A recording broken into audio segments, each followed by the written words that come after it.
Alright, well I figured I'd do something a little bit different for this particular video, since this seems to be a new style of video making for YouTube, having a voiceover on top of a time-lapse. I see a lot of other people trying this method, so I figured I'd give it a shot too. But anyway, I've had a lot of people asking about my John Deere 318 project, and they want to see, videos of it getting put back together and running around and everything. Unfortunately, the 318 project got put on the back burner the past couple months. I got real busy with school, and the mowing season was finishing up, and my other machines needed some work, and I had a lot of things going on, and I kind of got a little burned out on it, so I parked the 318 in the corner and just kind of put that project on the back burner. If you haven't seen the last video I posted of this tractor back in, I think it was October, go check it out. Some of you know, this 318 project kind of came up unexpectedly. I wasn't planning to get another 316 or 318 for a few years until after school, but this was just too good of a deal to refuse. I don't need one at the moment, so it just was kind of taking up space, and I figured I could fix it up real quick and flip it for a quick profit. And my uncle said he was interested in it, so I figured I would sell it to him. And it sat for the past couple months in my garage. Last time you saw it, the engine was out for cleaning and to replace the firewall foam and to clean a bunch of things and fix a few things on the frame and to fix a few leaks.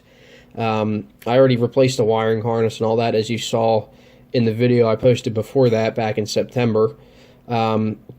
And then once school, got pretty heavy, I took a break from it. The last thing I had done was pull the transaxle out of it to replace a couple leaky seals. The input seal where the drive shaft goes into the pump was leaking, and the swash plate seal where the forward-reverse control linkage goes into the pump, that was leaking really bad. Like, it was dripping pretty bad. So unfortunately, the only way to get to that seal is to drop the transaxle out, because there's no room inside the frame rail to pull the seal out.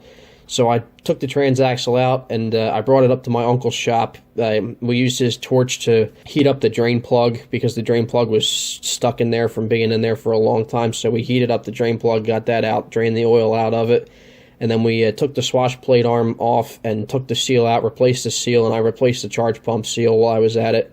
And then I was getting ready to put the 318 back together, and then school got to be real heavy, and it slipped my mind. And then my uncle actually went into the hospital for surgery, and he was down for the count for like 2 months, so he wasn't even able to go out into his shop. He was bedridden, unfortunately. He's doing better now, though, for those of you wondering. So that didn't really help things either. So I figured I would just put it off until winter break. Now I've had a little bit more time to work on the 318. That's been my priority over break, to get everything back together and get it running again and get it ready for my uncle to use it next season.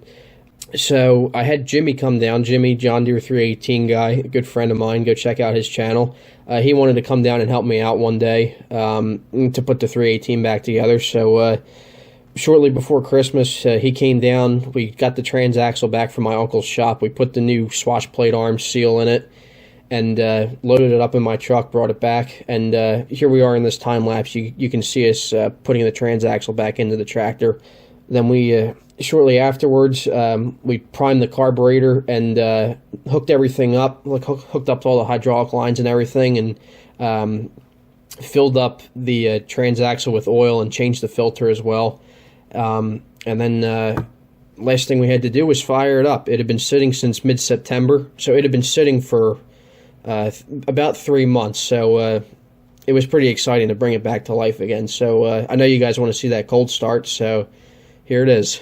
Well, we finally got the transaxle put back in. We filled it up with oil and changed the filter, and we just dribbled a little gas down in the carb. So let's see if this old Onan will fire up.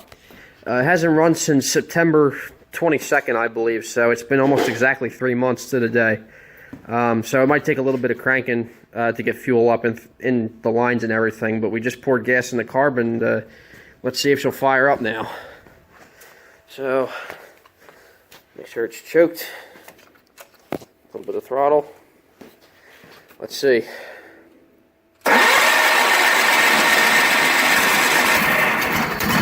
Oh. Yeah.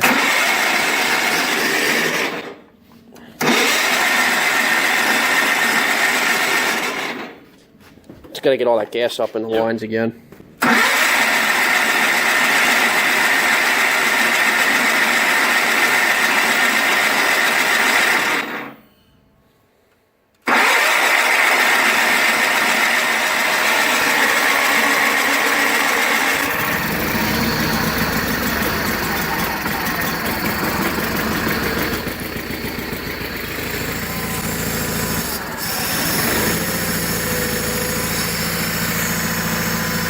Piece of cake.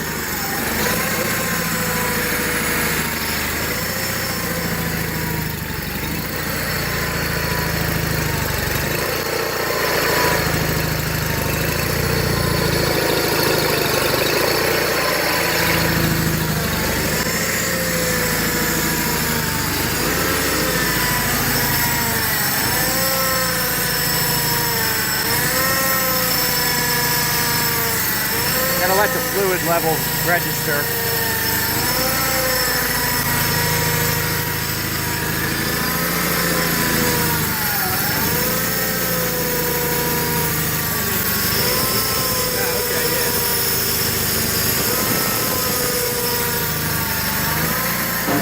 Yeah, she's smoking.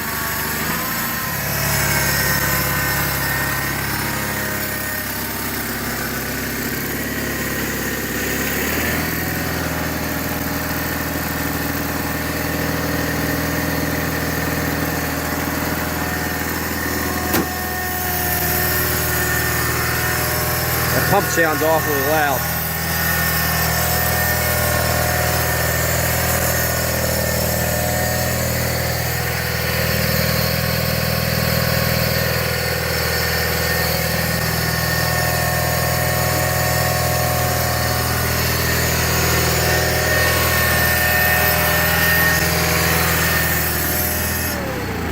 Yeah, neutral safety is disconnected. Yeah.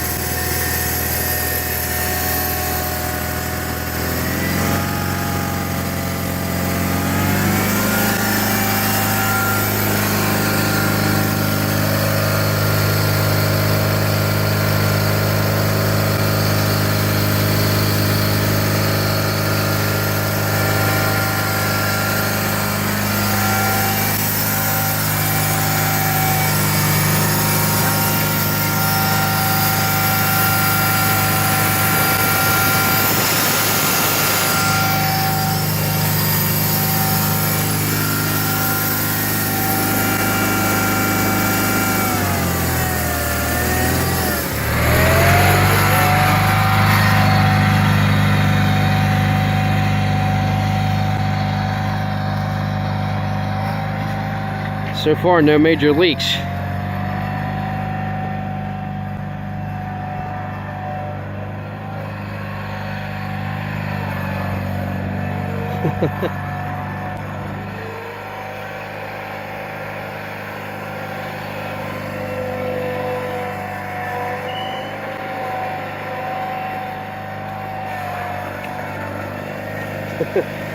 You shred the tires right up.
Alright guys, so now that you've seen me and Jimmy put the 318 back together, I figured I would make one last video of it just to show you how it looks as a complete tractor.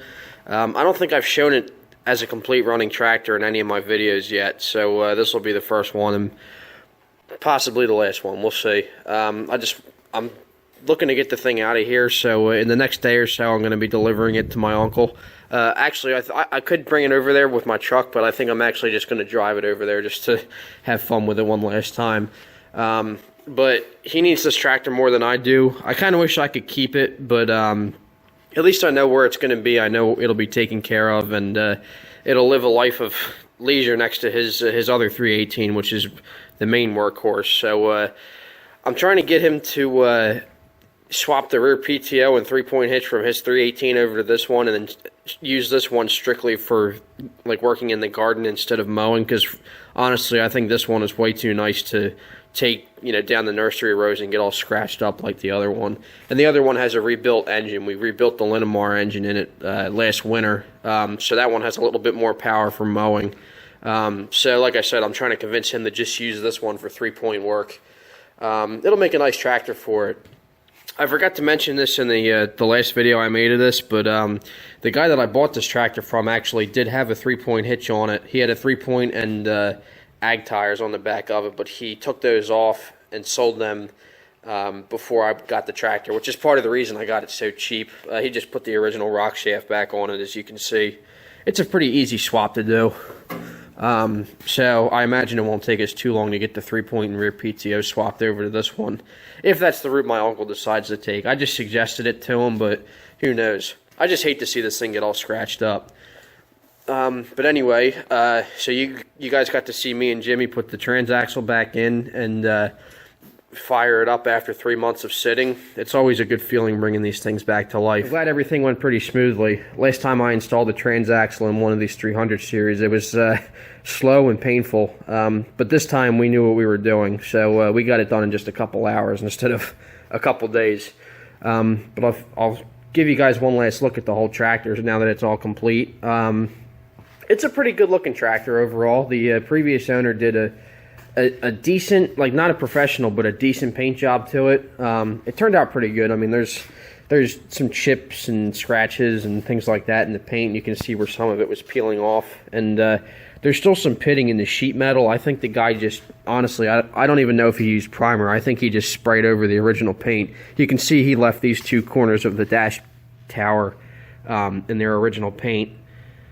That doesn't really bother me too much, but so the paint isn't perfect, but by my standards, it's good enough to be a working tractor. I've gotten most of the problems straightened out with it. There's still a couple little things that it needs that I'm going to run by my uncle, just tell him to fix when he gets the time.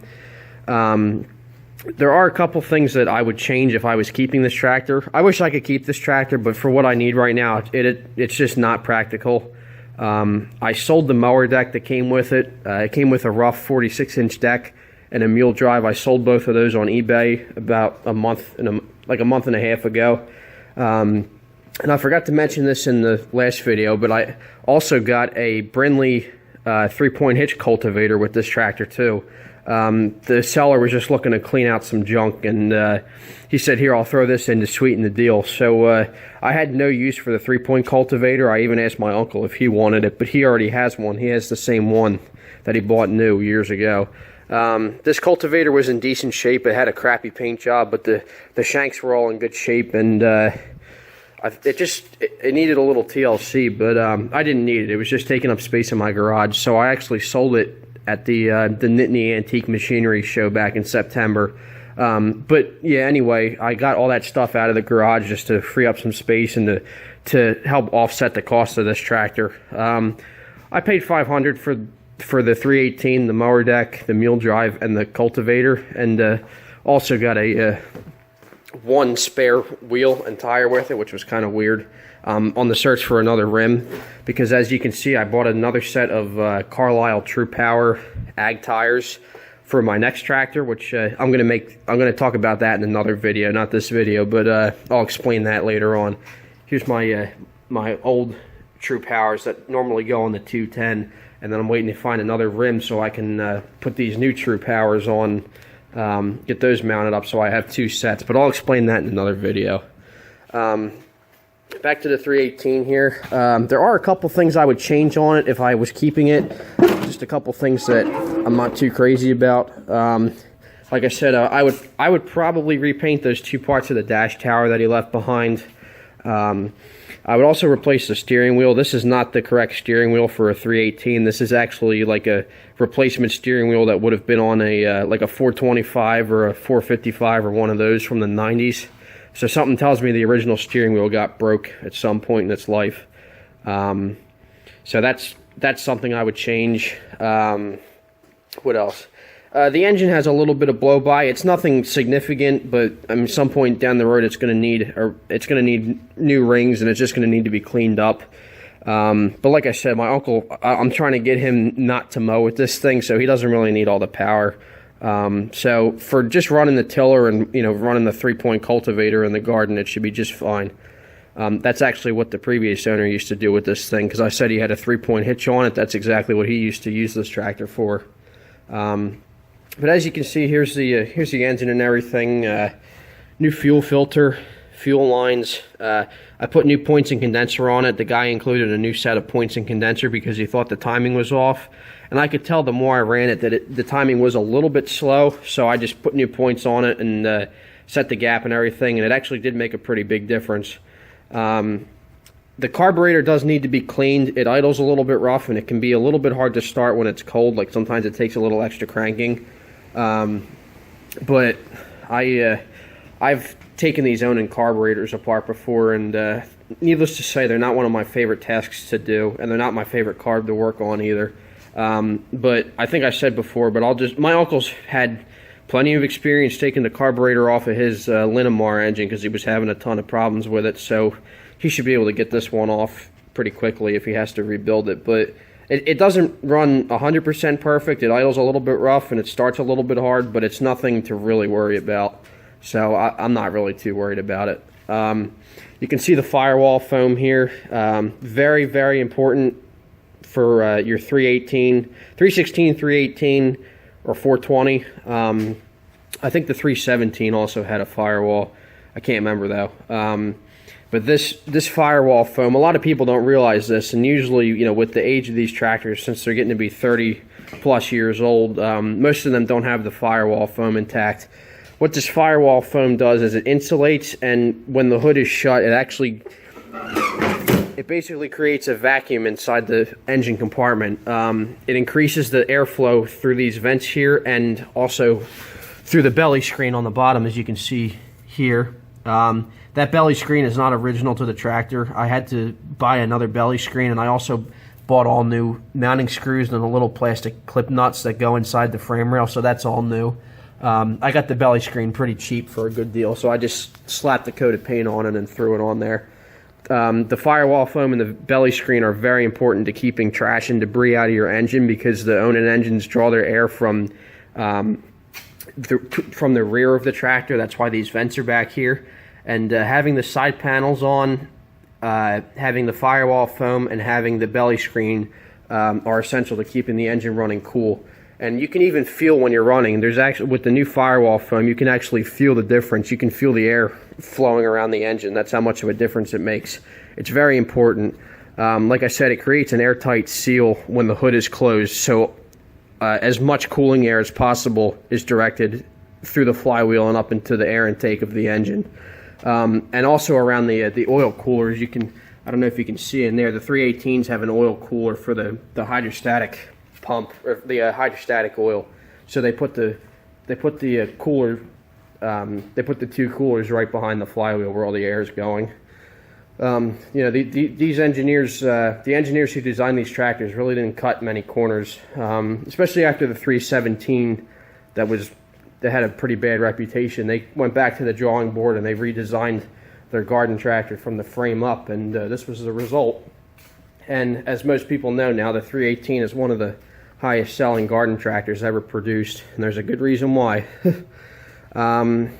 So I've basically shown you everything. The transaxle went back in pretty easy. Like I said, I replaced this sight tube here, and I actually have to top off the oil. I'm having a slight leak from around the drain plug. The original drain plug on the bottom of the housing was seized in there so bad that I couldn't get it off with a wrench or a pair of vice grips, so we had to heat it up with a torch to get it out, and unfortunately we kind of screwed up the threads when we did that, and I managed to find another plug that would fit in there, but I have to put some sealant on it or something like that to keep it from leaking. It only leaks when it sits, though. When it's running and the fluid is circulating through the transmission and through the pump, it doesn't leak. So that's not too big of a deal. My uncle can easily weld some aluminum around that or something if he has to. I'm not too big on these 24x12 tires. They're the same size tires found on the X570 and all the X500 series, but this is what the guy had laying around, so he just threw them on there. Although, since they have a little bit wider tread, I think they'll provide better traction in the garden, because my uncle probably won't buy a set of ag tires for his. But anyway, I'll jump up on it and start it up for you guys so you can finally hear it.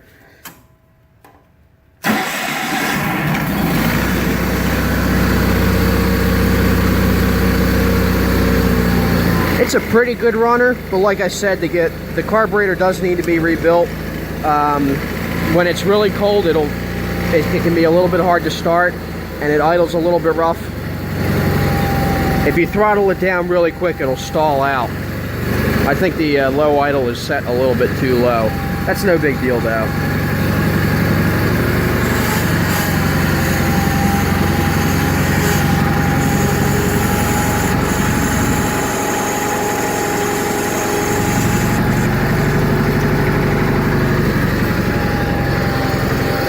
When Jimmy was here last week, we adjusted the creep out of the hydrostatic linkage. It would creep in reverse just a little bit, but that's, as these tractors get wear and as the linkage gets worn over time, that's typical for them. They designed these so that as the parts wear, you can adjust them. So we took all the creep out of the linkage, and we made any more, fine tuning and adjustments that we needed. You guys saw the videos of that. Here's a new power steering hose I put on it, as you saw before. I haven't had any more leaks from it, so I guess that's a good thing. Power steering works really nice. It's really great to have. Honestly, I don't think you'll need power steering if you're not running a loader or snowblower, but don't mind the squeaking. This adjustment here for the front axle is a little bit off, so the axle squeaks when it pivots, but that's an easy adjustment.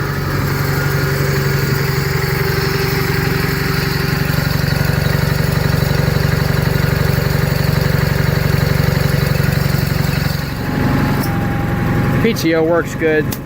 New switch there, new throttle knob, new light switch. The headlights are actually pretty bright, which is rare for these, but the previous owner put a brand new headlight lens on it too, so. And it does need a grill emblem. No 318 is complete without a grill emblem. But that doesn't bother me too much. That's a cheap and easy add-on.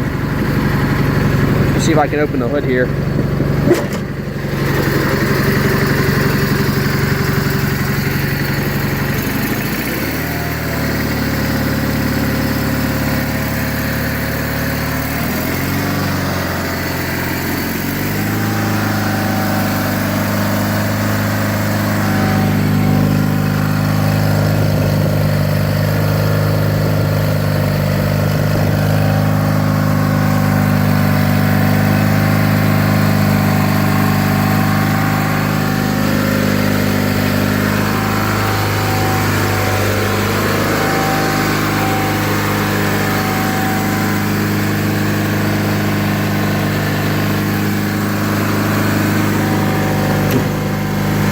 Pretty good sounding engine.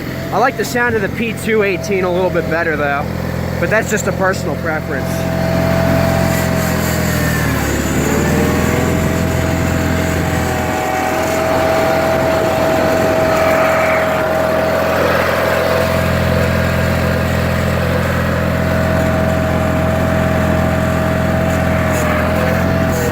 I'll show you these turning brakes. I don't recommend skidding your tires like that. But they are pretty handy to have, especially if you're in the snow, like if you're plowing snow, because a lot of times if the front end isn't weighed down enough, it'll drift to the side when you hit a snow drift. And the turning brakes can help you steer when you lose steering like that. So they're handy for a couple different things.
So there she is, all back together and ready to go. I'll, like I said, I think I'll make a video of it when I drive it up to my uncle's place, whenever that will be.